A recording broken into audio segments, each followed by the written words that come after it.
আসসালামু আলাইকুম রহমতুল্লাহি ওয়া বারাকাতুহু।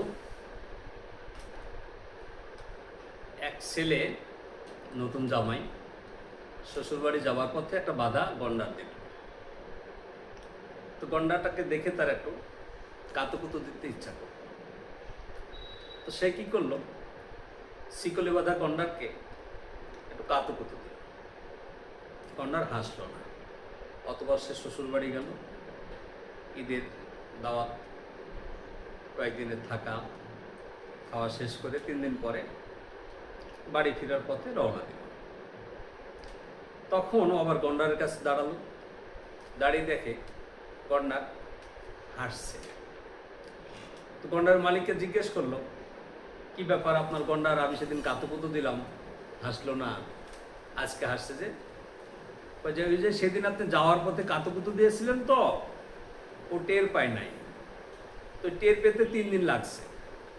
এই 3 দিন পরে ও বুঝছে যে আপনি কাতুকুতু দিয়েছেন। ওই জন্য গন্ডারটা আজকে হাসা শুরু করেছে। আরো 2-3 দিন হাসবে, তারপরে ওর হাসি থামবে। কেন কেন কেন? ওই গন্ডার চামড়া একটু মোটা, জানেন না, তাই। তো শেখ হাসিনার যখন 2024 সালের 5ই আগস্টে পতন হলো, ঠিক আমি বুঝতে পারি নাই আমি হাসবো নাকি কাঁদবো।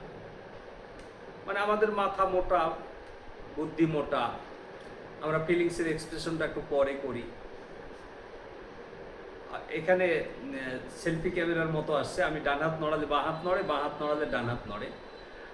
পানি যদি ডান হাত দেখাই মনে হয় যেন বাঁ হাত দেখাচ্ছি, বাঁ হাত দেখালে মনে হয় ডান হাত দেখাচ্ছি। এটা আমার ডান হাত।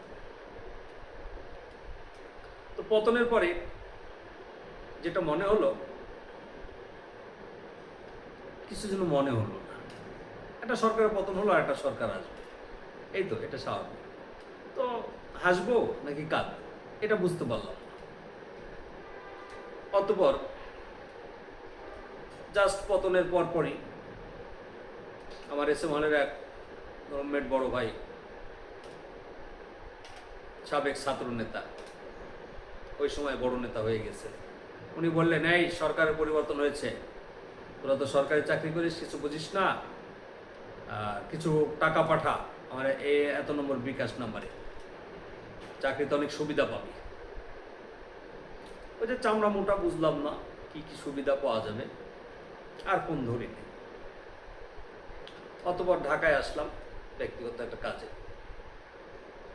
আমার এক বন্ধু, রাজশাহী কলেজের বন্ধু, উনি হঠাৎ আমার নাম্বারটা পেয়ে রিং করলেন। কোথাও থেকে খুঁজে রিং করেছেন, আমি তাকে আগে রিং করতাম, আমার নাম্বারটা তার সেভ ছিল না, বললো সে। ও রিং করে বললো, দোস্ত এবারে তো এমপি ইলেকশন করবো আমার এলাকাতেই, মানে বাঘাচারঘাটে না, পার্শ্ববর্তী কোনো একটা থানাতে এমপি ইলেকশন করব। আমার তো আন্দোলন সংগ্রাম করতে করতে টাকা পয়সা শেষ, তো এই 2 লাখ 2.5 লাখ টাকা পাঠিয়ে দে। আমি বললাম, দোস্ত আমার বেতনই তো 78,000, তোকে 2 লাখ 2.5 লাখ টাকা কি করে পাঠাই? আর বেটা বুঝছিস না, এখন পাঠাই দে, পরে বুঝবি। আসলে তখন বুঝি নাই, না বুঝে না পেরে তাকেও টাকা পাঠানো হয় নাই। ঠিক আছে, বুঝলাম না, দেখি পরে কি বুঝি।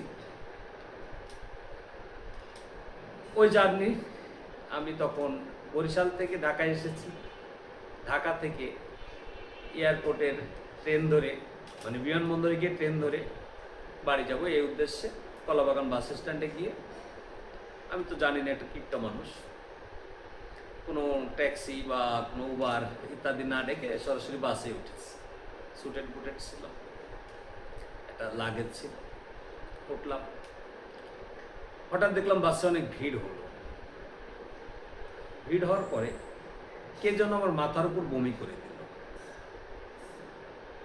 আমি দরদি মানুষ, এই কে বমি করলো, কে বমি করলো, এরকম ছটফট করছে, লোকটাকে ধরো, লোকটাকে বাঁচাও, রক্ষা করো। হ্যাঁ, সে অসুস্থ মানুষ, বুড়া মানুষ, সে আমার কোলের উপর ঢুলে পড়লো।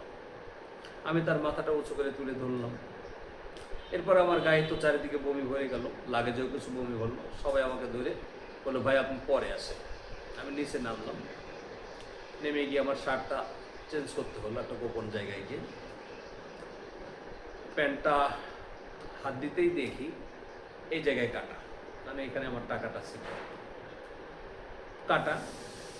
ওখানে আমি গোপনে 29,000 টাকা রাখছিলাম, বাড়ি গেলে তো খরচ টরচ হয় আর কি। 29,000 টাকা নিয়ে গেছে। তো আমি ঠিক বুঝলাম না ওই রুগীটা রুগী না ছিনতাইকারী না পকেট মার, ওই চামড়া মোটার জন্য বুঝি নাই। আমি তার জন্য খুব দোয়া করলাম, গতকালকে বলেছি, তার জন্য খুব দোয়া করলাম, বা তাদের টিমের জন্য খুব দোয়া করলাম। আল্লাহ, তারা খুব কষ্টে আছে, তাদের সন্তানাদি যেন এই টাকা দিয়ে একটু ভালো খাবার দাবার পাই, তাদের ক্ষমা করে দিও, আর আমারও এটাকে সাদকা বা দান হিসাবে গণ্য করো। এইসব দোয়া দৌড় করতে করতে এয়ারপোর্টে গিয়ে তার অত বড় আমি বাড়ি গেলাম। যে অন্য পকেটে কিছু টাকা ছিল, জন্য রাস্তায় তেমন বিপদ হয় নাই। বাড়ি যাওয়ার পরে 2-3 দিন থাকার পরে আমার মেয়ে কলাবাগানে থাকতেন তখন। তো মেয়ে কলাবাগানের এই পার থেকে ধানমন্ডির ওই পারে জাস্ট রোড ক্রস করেছে 2 নম্বর লেনের সামনে দিয়ে। আমার মেয়ে ব্যাগে চেন দিয়ে রাস্তা ক্রস করছে। এই কি ডিজিটাল যুগ যে শেখ হাসিনা পড়ে গেছেন, শেখ হাসিনারই সব দোষ। এমন ডিজিটাল চোর বানিয়ে দিছে, ওই চেন খুলে মেয়ের মোবাইলটা নিয়ে চলে গেছে, মেয়ে টের পায় না। ওপারে গিয়ে যখন রিং করবে তখন দেখে মোবাইল নাই। আমার এই দুদিনের মধ্যেই মেয়ে আবার আমাকে অন্য একটা সেট থেকে রিং করে বলল, আব্বু আমার মোবাইলটা ছিনতাই হয়ে গেছে, আমাকে কমপক্ষে 5-6 হাজার টাকার একটা মোবাইল কিনে দাও, সেকেন্ড হ্যান্ড হলেও কিনে দাও। আমি মনে হয় 6-7 হাজার টাকা পাঠিয়ে দিলাম কোথাও থেকে, মেয়ে মোবাইল কিনে। আমি ঠিক বুঝলাম না যে তার বন্ধুরা নিল না ছিনতাইকারীরা নিল। তো মেয়ে বললো, না আব্বু ছিনতাইকারী নিয়েছে।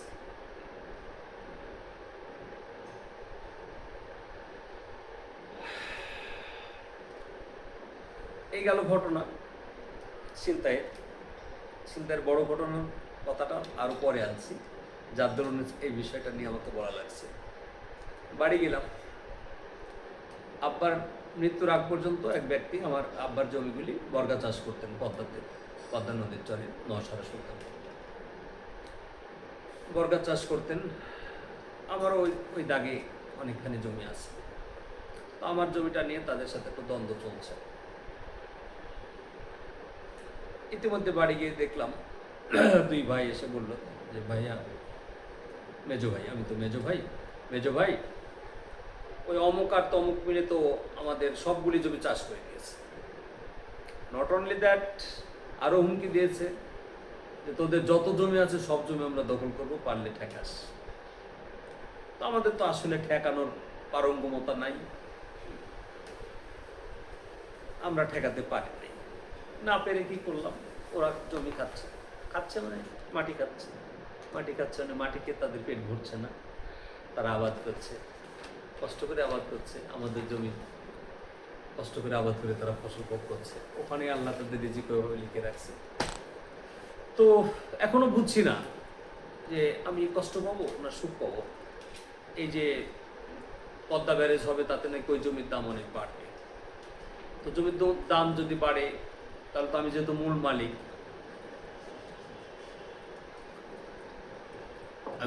মালিক, তাহলে তো আমি ক্ষতিপূরণ পাবো সরকারের কাছ থেকে যদি অধিগ্রহণ হয়।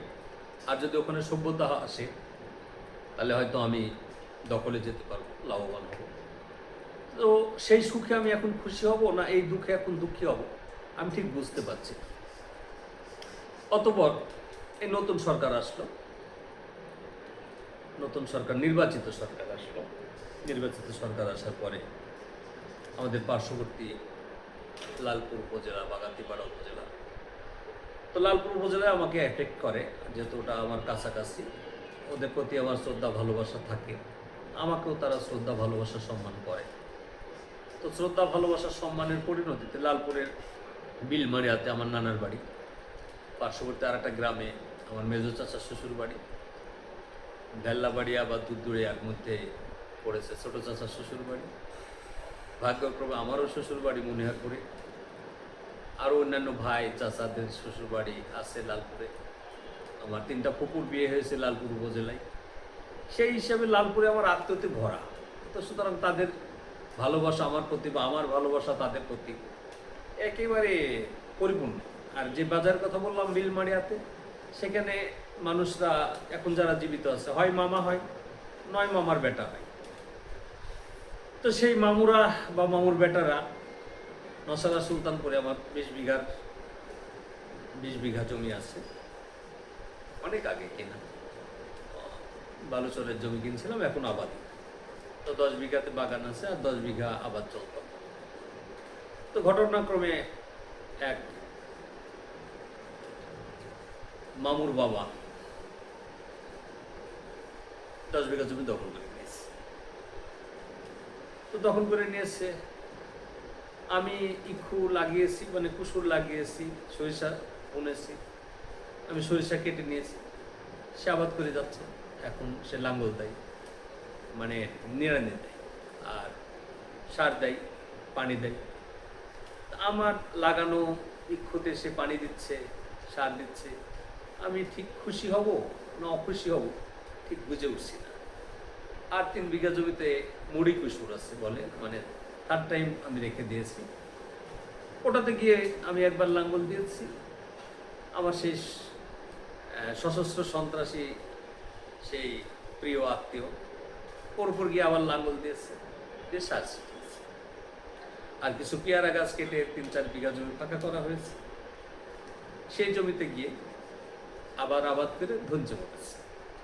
তো ধঞ্চে বড় হবে, ইক্ষু বড় হবে, হয়তো আমি কাটবো, এই জন্য খুশি ভাববো, নিজেকে খুশি খুশি ভাব করবো, না ও কেটে নিবে এই জন্যে ইন অ্যাডভান্স দুঃখী দুঃখী ভাববো। আমি ঠিক বুঝতে পারছি না আমি খুশি হব নাকি অখুশি হব। অতবার আর একটা ঘটনা আছে, ছোট্ট ঘটনা। আমি 1986 সালে ফিজিক্যালি এতটুকু লম্বা হয়ে যায়, প্রায় এই 5 ফুট 3 ইঞ্চি 4 ইঞ্চি 86 সালে হয়ে যায়। 86 সালের আগ পর্যন্ত আমার বাবার বাড়ি প্রতি বছর একবার চুরি হতো। বাবাও ফিজিক্যালি শক্তিশালী ছিলেন, কিন্তু চুরিটা ঠেকাতে পারেন নাই। তো একবার আমার বড় বোনের বিয়ের পরে দেখলাম সবার সব কিছু চুরি করেছে, আমারটা চুরি করেনি। আমার শার্ট চুরি করেনি, বই করেনি, কলম করেনি, আগে দোয়াত ছিল, দোয়াতটাও চুরি করেনি। কিন্তু আমার মা, বোন এবং আব্বার জিনিসপত্র, তৈজসপত্র চুরি করেছে। আমি খবর পেলাম যে আমাকে তারা খুব ভালোবাসে, এই জন্যে চুরি করেনি। তো এই ভালোবাসার 3 পাত্রকে আমি সিলেক্ট করে তাদের কানে কানে একটু জ্ঞান দিলাম। জ্ঞান দেওয়ার পরিণতিতে 1986 সাল থেকে শুরু করে এই 2025 পর্যন্ত আমার বাড়িতে চোর ঢুকেনি, কখনোই চোর ঢুকেনি, কোনো কিছু চুরিও হয়নি। 2026 সালে এই আজ থেকে 20 দিন আগে আমি জনগণের জন্য আমার বাড়ির উত্তর সাইডে একটা টিউবওয়েল রেখেছি জনগণের পানি খাওয়ার জন্য, আর গার্ডেনে পানি দেওয়ার জন্য একটা মোটর না কি যেন একটা মেশিন রেখেছি। হঠাৎ সিসি ক্যামেরায় দেখা গেল প্রতিবেশীর ছেলেরা এসে ওটা খুলে খুলে নিয়ে চলে যাচ্ছে। তো মেশিনটা অনেক পুরাতন, প্রায় 10 বছর বয়স হয়ে গেছে। পুরাতন মেশিন নিয়ে গেল, এর জন্য তো আমার খুশি হওয়াই উচিত। আমি ঠিক বুঝছি না, আবার নতুন কিনা লাগবে। তো আমি কি এখন খুশি হব নাকি অখুশি হব ঠিক বুঝতে পারছি না। ওই যে শেখ হাসিনার পতনের পরে এখন পর্যন্ত বুঝতে পারছি না খুশি হব নাকি অখুশি হব। এরপর আর একটা ঘটনা ঘটলো, সেটা হলো আজকের ঘটনা। আজকাল আরো ঘটনা ঘটেছে, যেটা হয়তো যে চামড়া মোটার কারণে মগজ মোটা, মগজের পর্দা মোটা, সব কিছু হয়তো মেমোরিতে নাই। আজকে যে ঘটনাটা ঘটেছে ওই জন্যই আপনাদের কাছে আমি এই বক্তব্যটা বলছি। আজকের ঘটনা হলো আমার একটু হাইকোর্টে যাওয়া লাগছে, বাংলাদেশ সুপ্রিম কোর্টে যাওয়ার প্রয়োজন ছিল, আমার যেতেই হবে, এর জন্য আমি গেলাম। তো আমার মিসেস তাকে দায়িত্ব দিলাম যে তুমি আমার ছেলেকে ধানমন্ডি থেকে নিয়ে এসো। তো ধানমন্ডিতে সে নেওয়ার জন্যে যথাসময়ে রওনা দিতে পারেনি, যেহেতু কোলে একটা বাচ্চা আছে। সে অনেক কষ্টে, একটা বৃদ্ধ মানুষকে আমরা সবসময় শ্রদ্ধা করি, ভালোবাসি, দরদ বা করোনার দৃষ্টিতে তাকাই এবং একটু প্রাইস বেশি হলেও তাদেরকেই দেওয়ার চেষ্টা করি। আমার নীতিতেই নীতিবান হয়ে আমার মিসেস কি করেছেন, এরকম একটা ভদ্র রিক্সাওয়ালা ধরে ভাড়া ঠিক করে রিক্সাতে উঠেছে। তো আমার স্কুলের যে পথ, সেই পথটা আমার মিসেসের চিনা। রিক্সাওয়ালা কি করছে, সেই পথে না গিয়ে, মানে ধানমন্ডির ডান সাইডে না গিয়ে বাম সাইডে চলে গেছে। যেতে যেতে পিলখানা পর্যন্ত চলে গেছে। পিলখানাতে যেতে যেতে একটা বড় বোতল বের করে আমার মিসেসের দিকে স্প্রে করছে। আমার মিসেস যে হেজাব নাকি যেন পরা থাকে, মুখে একটা কাপড় থাকে, আর বাচ্চাটাকে এইভাবে বাহুতে রাখছে যাতে বাচ্চার নাকে মুখে পড়েনি। আর মিসেসের মুখে কাপড় থাকার কারণে বেশি এফেক্টেড হয়নি। তখন মিসেস শাউট করছে। যাই হোক, এনিহাউ তার কমন সেন্স এটুকু সে বুঝতে পারছে যে আমাকে রিক্সাটা পরিত্যাগ করতে হবে। একটু শাউট করার পরে রিক্সাওয়ালা থামছে। তখন সে বলছে, মা বাচ্চাটা রেখে দাও, তুমি সুস্থ হও, তারপরে বাচ্চাটা নাও। তাই না, বাচ্চা নিয়ে এসে নেমেছে এবং হালকা অসুস্থ হয়েছে। সেখান থেকে আমাকে রিং করলো, কিন্তু আমি এমন জটিল অবস্থায় ছিলাম হাইকোর্টে, আমি ফিরতে পারলাম না অ্যাডভান্স। আর আমার ফিরতেও তো 1.5 ঘন্টা সময় লাগবে পিলখানাতে। ততক্ষণে ছেলের ছুটি হয়ে গেছে। ছেলেকে নিয়ে আসছে। নিয়ে আসার পরে সে অজ্ঞান হয়ে শুয়েছিল। আমি কিছু ওষুধপত্র নিয়ে আসলাম, ডাব আনলাম, মালটা আনলাম, তাকে খাওয়ালাম। এখন আমার মিসেস অসুস্থ, হয়তো সুস্থ হবে। যখন সুস্থ হবে তখন কি আমি খুশি হব না খুশি হব? এখন যে সে অসুস্থ, আমি কি কাঁদবো নাকি হাসবো? এত বড় একটা জোয়ান মানুষ, ইয়াং মানুষ, সে একজন বৃদ্ধ রিক্সাওয়ালা দ্বারা এভাবে আক্রান্ত হলো, আমি কি দুঃখিত হব নাকি এই খুশিতে আনন্দিত হবে? আলহামদুলিল্লাহ, আমার মিসেস তো বেঁচে গেছেন, আমার বাবুটা বেঁচে গেছেন, আলহামদুলিল্লাহ। হ্যাঁ, আলহামদুলিল্লাহ, ইন দ্যাট সেন্স আলহামদুলিল্লাহ, আমার বাবুটা বেঁচে গেছে, ছোট্ট বাবু, দুধের বাবু, আমার মিসেস বেঁচে গেছেন, আলহামদুলিল্লাহ। আমার ছেলেকে নিয়েও ফিরেছেন, আলহামদুলিল্লাহ। আমি তাদেরকে দেখছি, আলহামদুলিল্লাহ। কিন্তু এই সার্বিক বিচারে এই যে 2-3 মাস, 2 বছর কয়েক মাস যাবৎ যে বিষয়গুলি ঘটছে, এই বিষয়ের উপরে আমি কি খুশি হব, আমি কি হাসবো নাকি অখুশি হব, আমি ঠিক বুঝতে পারছি না। এটাও বুঝতে পারছি না যে আমি হাততালি দিব না হাত গুটিয়ে রাখবো। আসলে বাংলাদেশের সবগুলি সরকারের কপাল খারাপ। যে সরকার যখন ক্ষমতায় আসছেন, আমার আব্বা যেটা করতেন, উনি বিরোধিতা করতেন, বলতেন আগের সরকারই ভালো ছিল। আবার আমরা তো আন্দোলন করতাম, বিশেষ করে এরশাদ সরকারের বিরুদ্ধে আন্দোলন করছি। পরবর্তীতে খালেদা জিয়ার সরকার আসছে, কিছুদিন পরে তার বিরুদ্ধে আন্দোলন করা লাগছে। খালেদা জিয়ার সরকারের পতনের পরে শেখ হাসিনার সরকার আসছে, তার বিরুদ্ধেও আন্দোলন করা লাগছে। আন্দোলন করতে করতে আবার চাকরিতে ঢুকে গেছে। চাকরিতে ঢুকার পরে এই চুপিসারে যেটুকু এর ওর সাথে কথা বলা যায়, শেখ হাসিনা সরকারের বিরুদ্ধেও যথেষ্ট বলেছে। আমি শেখ হাসিনার আমলে যতগুলি নির্বাচন হয়েছে, চাকরিগত কারণে হোক, বিভিন্ন আনুষঙ্গিক কারণে হোক, ভোট দিতে পারি নাই। ভোট দিই নাই এমন না, ভোট দিতে পারি নাই, বা ভোট দেওয়ার আগ্রহ ছিল না, বা ভোট কেন্দ্রে যাই নাই। এবারে আমাদের এলাকায় যে নির্বাচনটা হলো, মানে গোটা বাংলাদেশের যে নির্বাচন হলো, আমার এলাকায় যে প্রার্থী পেলাম, সেই প্রার্থীর অতীত কৃতকর্ম, বর্তমান চলন বলন, প্লাস কাজকর্ম দেখে এবং শিক্ষাগত যোগ্যতা দেখে, তার প্রচার প্রসার দেখে এবং জয়ের ব্যাপারে সে সুদৃঢ়, এসব বুঝে শুনে দেখলাম আমি ভোট না দিলেও সে পাশ করবে। সুতরাং এবারেও ভোটটা দেওয়া হলো না, আমি ঢাকায় চলে আসলাম। তো উনি পাশ করেছেন। তো উনি পাশ করাতে আমি এখনো খুশি হই নাই, আবার দুঃখিতও হই নাই। তো আমার কি উচিত? উনি পাশ করাতে কি খুশি হব না দুঃখিত হব? আবার এই যে আমাদের গণপ্রজাতন্ত্রী বাংলাদেশ সরকারের মাননীয় প্রধানমন্ত্রী তিনি ক্ষমতায় আসছেন। ক্ষমতায় আসার পরে দীর্ঘদিন বিদেশ ছিলেন। মাঝখানে তো একটা কথা বলা হয়েছে, সেটা হলো আসলে ওটাই হচ্ছে ছোট বিষয়কে বড় করে কি লাভ বলেন। মানে আওয়ামী লীগ সরকার আমার বিরুদ্ধে বেশিরভাগ সময় লেগেছিল আমার প্রিভিয়াস পলিটিক্যাল অ্যাক্টিভিটিজের কারণে। হ্যাঁ, আওয়ামী লীগ সরকার বেশিরভাগ সময় আমার বিরুদ্ধে লেগেছিল। আমাকে কখনো ভালো পোস্টিং দেয়নি, ওই 17 বছরও দেয় নাই, তার আগের 5 বছরও দেয় নাই। আর বেশিরভাগ সময় আমাকে বাজে পোস্টিং দিয়েছে এবং পারলে ওই যে আমাকে তো অনেকে বাঘ মনে করে, সিংহ মনে করে, খাঁচায় বন্দি করে রেখেছে। তো সেই আওয়ামী লীগ সরকারকে এইটুকু ধন্যবাদ দিই যে আমাকে তো চাকরিচ্যুত করে নাই। হ্যাঁ, অত্যাচার নির্যাতন করেছে, তার জন্য কি খুশি হব না অখুশি হব? তো ওরা চাকরিটা রেখে দিয়েছিল, চাকরিটা মানে আমাকে বাঁচিয়ে রেখেছিল। ইউনূস সরকার এসে কি করলো, আমার চাকরিটা কেড়ে নিল। তো এখন যদি চাকরি কেড়ে নেওয়া অর্থাৎ বাধ্যতামূলক অবসর দেওয়ার পরে আমি কি হাসবো নাকি কাঁদবো?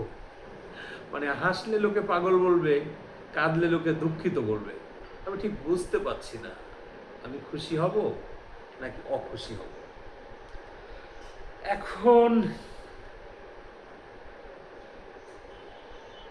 পূর্বের ধারাবাহিকতায় মানে শিশুকালে আমরা কোনো বিয়েতে গেলে বিয়ের স্লোগান থাকতো বাংলাদেশ বাংলাদেশ জিন্দাবাদ জিন্দাবাদ।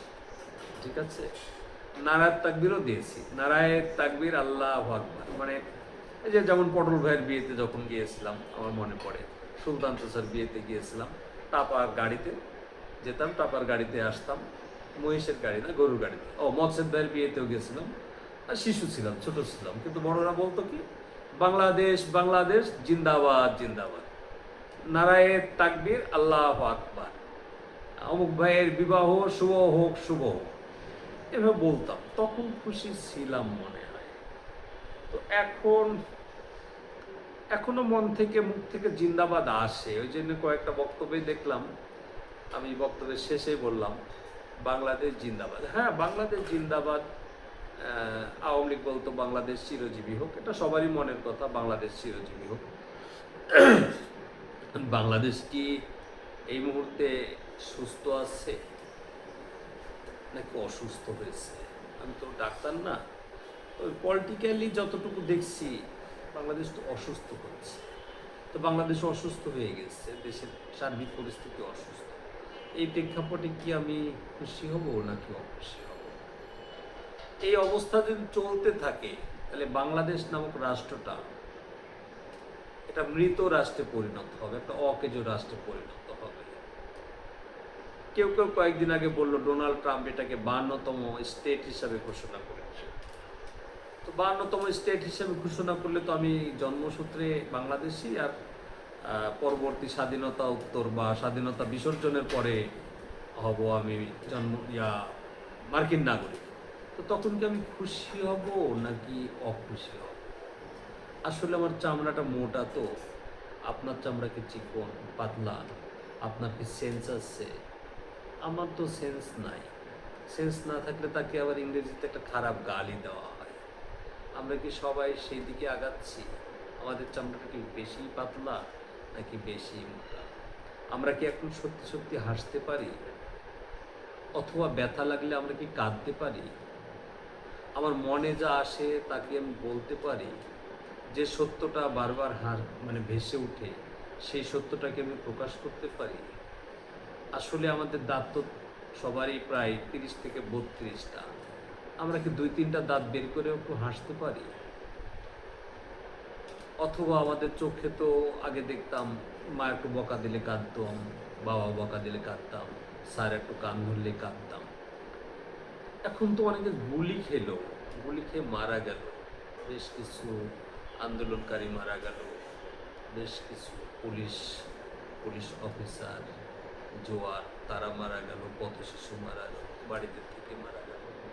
তাদের জন্য কি আমরা কেঁদেছি? অথবা যারা মারা গেছে তাদের বিপরীত পক্ষ ওরা উল্লাস করেছে, নৃত্য করেছে, ওরা কি হেসেছে?